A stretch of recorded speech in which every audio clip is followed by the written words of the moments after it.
ada kasus seorang istri yang membakar suaminya. Terus tahun lalu itu juga ada kasus yang serupa, jadi istri membakar suaminya. Dan masih banyak lagi kasus kekerasan seorang istri terhadap suaminya. Nah, gimana pandangan Abi terhadap perempuan istri yang melakukan kekerasan terhadap suami? Kami akan jaga diri kami, lalu bagaimana menjaga mereka? Nah, maka Rasulullah mengatakan, kalian larang mereka dari apa yang dilarang oleh Allah, dan kalian perintahkan mereka dari apa yang diperintahkan oleh Allah. Kalau kalian lakukan itu, berarti kalian telah menjaga mereka. Nah, mereka ini siapa? Mereka ini adalah anak dan istri. Bagaimana cara menjaganya? Jadi kan solusinya Islam ya, Bi. Terus gimana detailnya agar kasus-kasus ini tuh nggak terulang lagi? Ternyata, Bi, kasus KDRT seorang istri terhadap suami itu juga banyak. Jadi belakangan ini tuh ada kasus seorang istri yang membakar suaminya. Terus tahun lalu itu juga ada kasus yang serupa, jadi istri membakar suaminya. Dan masih banyak lagi kasus kekerasan seorang istri terhadap suaminya. Nah, gimana pandangan Abi terhadap perempuan istri yang melakukan kekerasan terhadap suaminya? Ada dua hal Kak yang bisa dilihat. Yang pertama dari sisi boleh tidaknya. Dalam Islam jelas itu sesuatu yang diharamkan. Tidak ada itu istri membakar suami. Jangankan istri, siapapun tidak boleh dibakar, ya enggak. Bahkan terhadap hewan, serangga misalnya, kita dilarang untuk membakar, apalagi di manusia. Nah, kemudian yang kedua itu fenomena semakin maraknya wanita yang melakukan kekerasan terhadap suami. Tentu juga banyak ya kasus yang dilakukan suami terhadap istri. Ini bisa kita lihat bahwa wanita yang melakukan kekerasan itu dari yang kecil sampai yang besar, ya, membunuh itu, ini berarti masalah kontrol diri yang kurang. Jadi persoalannya adalah si wanita, si istri itu tidak memiliki kendali diri yang baik. Jadi dia mudah sekali terpicu emosinya, mudah sekali dia marah gitu. Kan seorang suami itu tugasnya, perannya itu sebagai pemimpin keluarga, rumah tangga. Tapi ada apa kok bisa seorang istri itu berani melakukan kekerasan terhadap suaminya itu? Ya, seharusnya istri itu nurut suami, Kak. Jadi surganya seorang istri itu berada pada ridhonya suami. Nah, kalau sampai istri berani terhadap suaminya, apalagi sampai melakukan kekerasan, itu berarti standar perilakunya itu tidak sesuai dengan Islam. Jadi bisa jadi karena dia tidak memahami bagaimana seharusnya bersikap yang baik, yang benar terhadap suaminya. Bagaimana sikap istri terhadap suaminya. Jadi kalau istri sampai melakukan kekerasan, nah ini berarti tadi si istri tidak memiliki standar yang benar dalam berperilaku. Nah, terus apa perannya suami ketika menghadapi istri yang seperti itu? Nah, ini memang tugas seorang suami itu adalah mendidik istrinya. Jadi di dalam Al-Quran kan disebutkannya dalam Quran surah At-Tahrim ayat 6, ya ayyuhalladzina amanu ku anfusakum wa ahlikum naro wa kuduhan nasu wal hijarah. Hai orang-orang yang beriman, jagalah dirimu dan keluargamu dari api neraka yang bahan bakarnya adalah manusia dan batu. Jadi ketika ayat ini turun, sahabat Umar itu bertanya kepada Rasulullah, ya Rasulullah, kami akan jaga diri kami, lalu bagaimana menjaga mereka? Nah, maka Rasulullah mengatakan, kalian larang mereka dari apa yang dilarang oleh Allah, dan kalian perintahkan mereka dari apa yang diperintahkan oleh Allah. Kalau kalian lakukan itu, berarti kalian telah menjaga mereka. Nah, mereka ini siapa? Mereka ini adalah anak dan istri. Bagaimana cara menjaganya?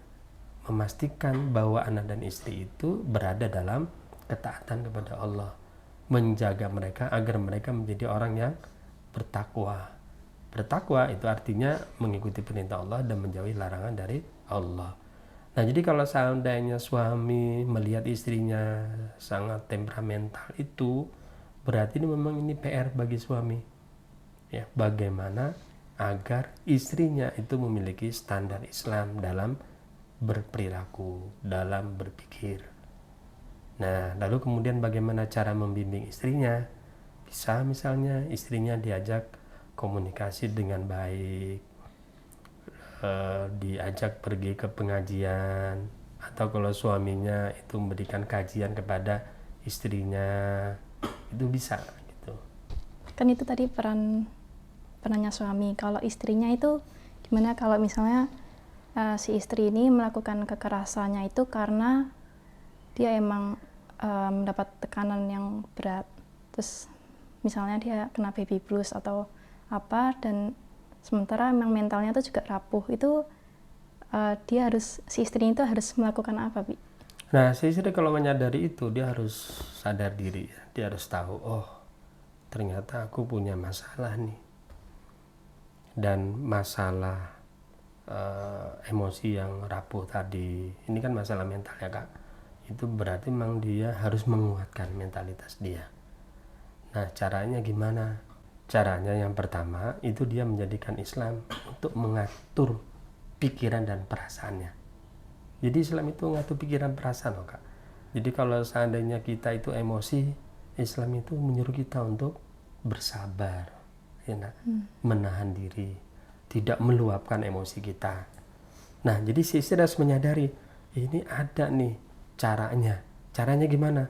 Menginstal Islam di dalam diri. Biarkan Islam itu bekerja, mengatur pikiran kita, mengatur perasaan kita, sehingga ketika kita menghadapi beban apapun, itu kembalinya kepada Islam. Kalau tidak dengan Islam, maka kemudian dengan apa lagi kita harus menata diri kita. Kemudian yang kedua bisa juga dilakukan istrinya itu dengan berkonsultasi, mungkin konsultasi dengan psikolog yang mengerti dengan Islam. Dari sana mungkin dieksplorasi problemnya itu apa yang menjadi pemicunya, bagaimana kemudian menyikapinya. Ya, tentu saja psikolog, kalau disarankan sih psikolog yang ngerti Islam, sehingga dia memberikan terapi ya yang sesuai dengan Islam. Terus kalau misalnya si istri itu nggak sadar, kayak udah saking memendam, kan kadang nggak kerasa gitu ya, Bi. Itu gimana, Bi? Nah, kalau sudah sampai seperti itu, maka si istri kalau dia menyadari ya, itu memang tadi seperti yang dikatakan tadi, memang itu pergi ke psikolog yang mungkin bisa lebih mendalami ya kondisi kejiwaan dia. Jadi kondisi orang punya masalah mental itu kan masalah mental yang dari yang ringan sampai mungkin yang berat. Kalau sudah sampai impulsif begitu Kak, nah berarti itu memang dia butuh dilihat lebih jauh. Ya kalau seperti itu maka pergi saja itu ke terapi psikolog yang mungkin tahu gitu. Terus menurut Abi, apa aja sih faktor-faktor yang bisa membuat seorang istri itu melakukan kekerasan terhadap suaminya? Ya, ada mungkin banyak faktor Kak. Faktor internal tadi yang sering sudah kita bahas ya, yaitu terdiri dari bagaimana dia mengendalikan dirinya, bagaimana pola pikirnya, bagaimana pola dia untuk mengontrol emosinya, yang itu biasanya memang karena tidak terinstalnya Islam di dalam dirinya. Nah, yang kedua itu faktor yang bersifat eksternal, tekanan dari eksternal. Bisa itu karena dari suaminya, seperti kasus tadi ya, suaminya judi online, uangnya habis tiba-tiba. Si istri mungkin sudah sumpek masalah hidupnya, ngurusin anaknya udah berat itu, dan punya mentalitas yang rapuh tadi. Nah, maka ketika lihat suaminya uang kok pas-pasan malah dihabiskan untuk judi online, maka kemudian terpicu. Ini karena faktor eksternal. Jadi sikap suami itu bisa memicu faktor kekerasan dilakukan istri kepada si suaminya. Bisa juga masalah pekerjaan, mungkin si istri mengurus anak tapi dia juga harus bekerja, tidak hanya mengurus rumah tapi juga mungkin mengurus target-target dari perusahaan. Nah, ini kan menjadi beban pikiran bagi si istri. Bisa juga mungkin karena mertua, ya kan, hubungan tidak baik dengan mertua, konflik dengan ipar, ya, kakak ipar, adik ipar, mungkin juga dengan tetangga. Jadi segala faktor eksternal yang menekan ya pikiran dari seorang istri gitu kan. Banyak juga ya, Bi. Banyak. Jadi memang dibutuhkan tadi kemampuan kita untuk mengendalikan diri gitu ya. Terus kalau di Islam sendiri tuh gimana cara mengatasi masalah-masalah itu? Ya, jadi Islam itu memang obat untuk jiwa. Jadi obat untuk kehidupan kita.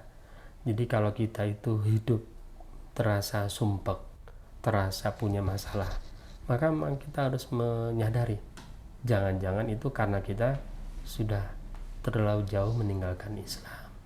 Jadi kan dalam Al-Quran itu Allah berfirman, wa man a'rada an dzikri fa inna lahu ma'isyatan donka wa nasruhu yaumil qiyamati ama. Dan barang siapa yang tidak memperhatikan zikirku, tidak memperhatikan peringatanku, fa inna lahu ma'isyatan donka, maka baginya penghidupan yang sempit. Jadi Islam itu kalau tidak kita install dalam diri kita, maka pikiran kita, perasaan kita, tingkah laku kita, dan mungkin juga kebiasaan-kebiasaan kita itu kacau kan. Jadi Islam itu kan sifatnya ngatur tuh. Jadi kalau Islam itu terinstall dalam diri kita, maka pikiran kita tuh diatur oleh Allah. Kita itu berpikir benar atau salahnya sesuatu itu sesuai dengan sudut pandang Islam. Begitu juga perasaan kita itu juga diatur oleh Allah. Apa yang kita benci, apa yang tidak kita sukai, apa yang membuat kita marah, itu diatur oleh Islam. Begitu juga dengan tindakan kita. Apakah tindakan kita itu diridhoi Allah atau tidak, maka itu diatur oleh Islam. Jadi kalau Islam itu kita install dalam diri kita, maka pikiran kita, perasaan kita, tindakan kita, tingkah laku kita, bahkan nasib kita itu akan teratur dengan sangat baik. Jadi semua itu akan menjadi baik. Dari mana kita tahunya? Ya Allah yang ngasih tahu. Man amila solihan min zakarin aw untha wa huwa mu'min falanuhyiyannahu hayatan thayyibah. Barang siapa, kata Allah, yang melakukan amal soleh, berarti menerapkan Islam dalam dirinya, menata hidupnya itu dengan Islam, min zakarin aw untha, baik laki-laki maupun perempuan, wa huwa mu'min, dan dalam keadaan beriman, falanuhyiyannahu hayatan thayyibah, maka kami akan berikan kepadanya hayatan thayyibah, kehidupan yang baik. Nah itu Kak, Islam yang bisa menyelesaikan masalah kita. Jadi kan solusinya Islam ya, Bi. Terus gimana detailnya agar kasus-kasus ini tuh nggak terulang lagi? Ya, kalau kasus ini terulang, jumlahnya 1, 2, tinggal amalkan Islam itu selesai Kak. Tapi kalau kasusnya itu banyak, kan banyak tuh, tidak cuma 1, tidak cuma 2, tidak hanya lakukan istri, tapi juga dilakukan oleh suami. Ini berarti kehidupan kita itu memang sudah sangat jauh dari Islam. Artinya apa? Kehidupan kita itu ibarat mesin kehidupan kita itu yang memproduksi masalah itu Kak, memproduksi masalah orang-orang yang tadi mudah sekali terpicu emosinya, mesin produksi yang menciptakan banyak masalah sehingga mungkin ribuan orang, jutaan orang itu merasakan masalah. Nah jadi secara tuntas memang ya mesin kehidupannya memang harus dirubah pengaturannya. Nah, sekali lagi kembalinya kepada pengaturan Islam. Maka insya Allah kalau Islam ini diterapkan dalam kehidupan, maka yang muncul itu adalah pribadi-pribadi yang takwa, bahagia, keluarga itu sakinah, mawaddah, warahmah, masyarakatnya saling peduli, masyarakat amar ma'ruf nahi mungkar, negaranya pun juga negara yang adil, negara yang bisa menciptakan terjaga nih agamanya baik rakyatnya, akalnya sehat rakyatnya, kemudian jiwanya ya, terjaga, ya keamanan terjaga, kemudian juga ekonominya baik, sejahtera, kemudian juga kehormatan itu juga terjaga. Jadi ya, biar tidak terulang, maka memang kembali kepada Islam.